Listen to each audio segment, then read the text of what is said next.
Hi, my name is Borys, and in this video I'm going to show you 5 underrated Ableton instruments. Some of these are new in Live 12, some of them are a few years old, but all are incredibly powerful and often overlooked. Before we get into the video, if you like what we are doing on this channel, make sure to subscribe. We've got more content about Ableton coming up. And if you'd like to learn Live 12 with all the foundations of music production, check out our beginner to advanced Live 12 start to finish course. Make sure to also check out the Everything Bundle Collector's Edition, which includes all courses, sound packs, and project files available in our store. Alright, so let's get started. Very often in Ableton Live you might find yourself limited to only the most popular devices.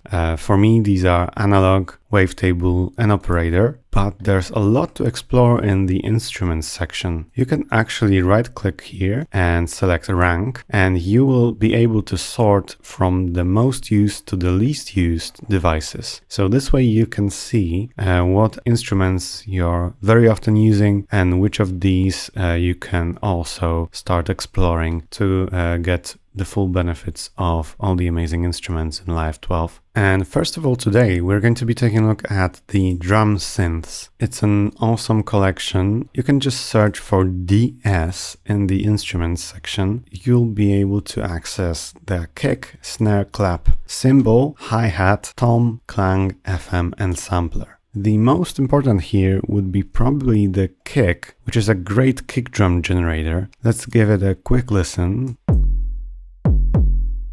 You've got a lot of parameters and it's completely synthesized, so you can change the pitch. You've got some effects. Here is the drive. Very typical. You've got some overtones control. Without these, it's very sine wave-ish. And you can add these overtones and combine this with the drive to make it really powerful. You can soften the attack. You can add a click. It's especially audible if we decrease the drive and overtones. You can just choose the decay length, amount of the pitch envelope. All of these are constructed in a similar way. You've got just a few essential controls. Here's the snare. You can choose between low pass, high pass, and band pass, and it's obviously made from white noise. And you've got most basic controls. It's also nice and dynamic. So if we choose velocity, you can hear the response. We've got a hi-hat, and you can choose between white noise, which you could say is 808 style, and pink noise, which is maybe 606 style. And it also reminds me of very early drum machines. Next up, you've got claps, which sound quite realistic actually. And you can even add this sloppy parameter. And this just spreads out the claps. So at 0, they play at the same time. On top of this, we've also got toms. So these are really cool. This reminds me of the Simmons drum machine. It's got a different timbre, but you can customize it. Yeah, and we've also got other curious drum synths, which are really worth exploring. So make sure to check these out. With Ableton, you can achieve far more than what you can do just with audio samples. So make sure to experiment with the drum synths. Alright, so next up, we've got the drift device, and it's quite similar to the analog device in Ableton. It's got a few limitations and a few extra parameters, very modern parameters. The general idea is that you can't really go wrong because you are very limited with the choice. Here you only have this limited set of waveforms and you don't have crazy modulation capabilities like with Meld, for example. But what's awesome is that you've got this drift control right here. And this drift control can add instabilities like in an analog synthesizer, and it can make your sounds really come to life. So let's just give it a quick listen. Here we have a pad sound.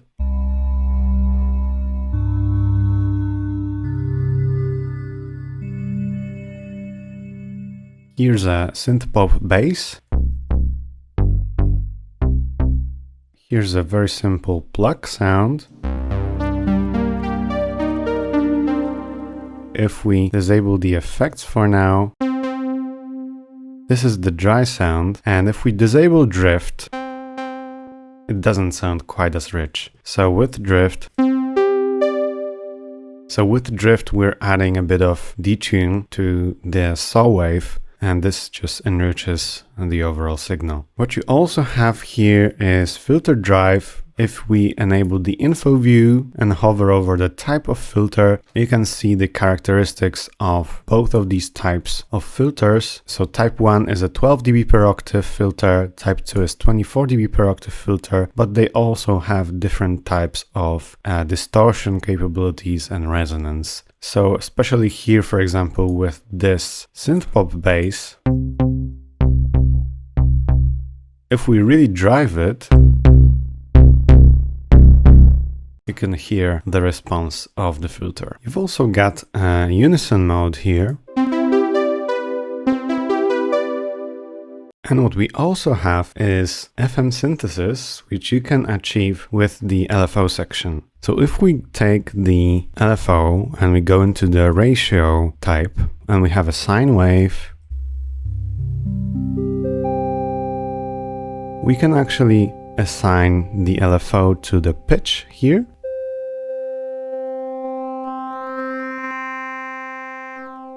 And what it's doing is just frequency modulation. We can increase the ratio.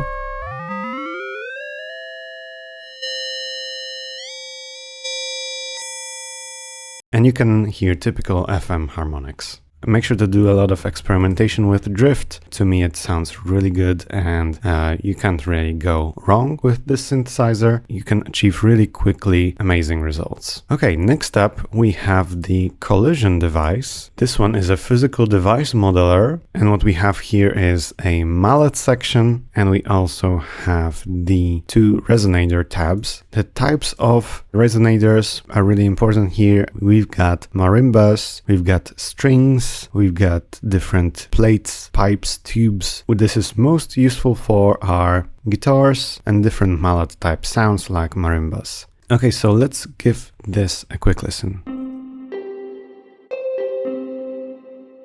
Let's listen to a glass guitar sound.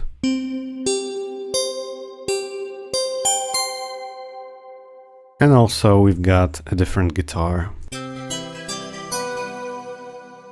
You can create acoustic sounding patches which sound like instruments that don't exist yet. So the mallet can be configured here, and it goes into both Resonator 1 and Resonator 2. Here you can choose the different surfaces here of these resonators. There are two types of structures here. You can have both Resonator 1 and 2 playing in parallel, and then you can also have Resonator 1 being routed back into Resonator 2, only then having the output. So these two modes will have different results.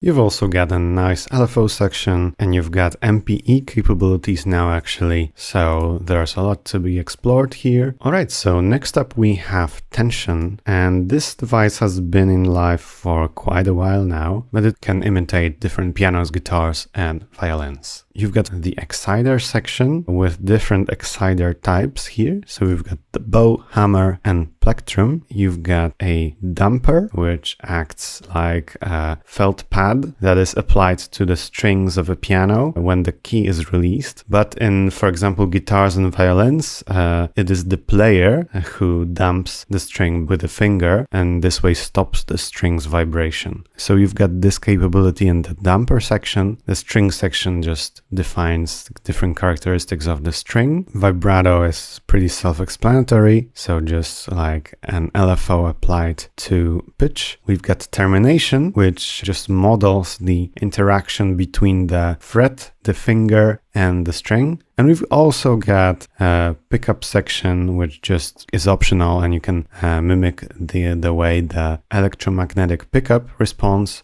And we also have a body section, and the role of the body in a string instrument is to radiate vibration energy from the strings. The body also filters the sound based on its size and shape, and in some cases like guitars, the body also boosts the low end. So you can tweak all of this right here. You can select the enclosure of a piano, a guitar, a violin, and generic type. So let's give it a quick listen. Here we have a basic electric bass. Here we have a jazz guitar. And here we have a sort of dulcimer.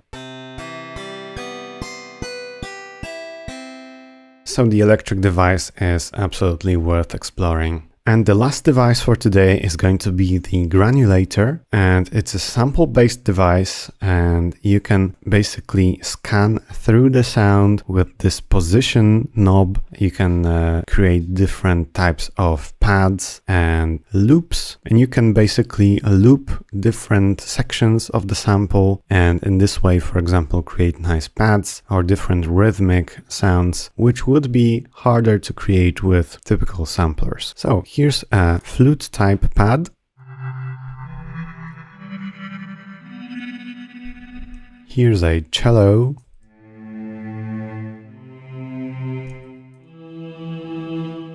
And here we have a rhythmic electric piano looped sort of sound.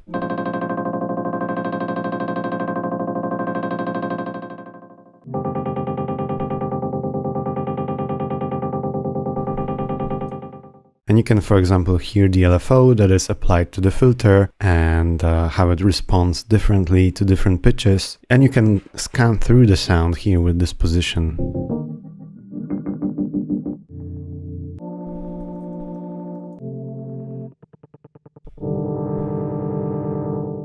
So it's really great at creating different glitchy type effects. Alright, I hope you will find this video on underrated Ableton instruments useful. Make sure to check out our Music Production Academy with lots of start to finish courses on creating tracks in various genres. And if you'd like to learn Live 12 with all the foundations of music production, check out the Beginner to Advanced Live 12 Start to Finish course. Make sure to also see the Everything Bundle Collector's Edition, which includes all of our courses, sound packs, and project files. All links you will find in the video description. Make sure to subscribe to our channel. If you enjoyed this video, leave us a like, write a comment, and I will see you in the next ones.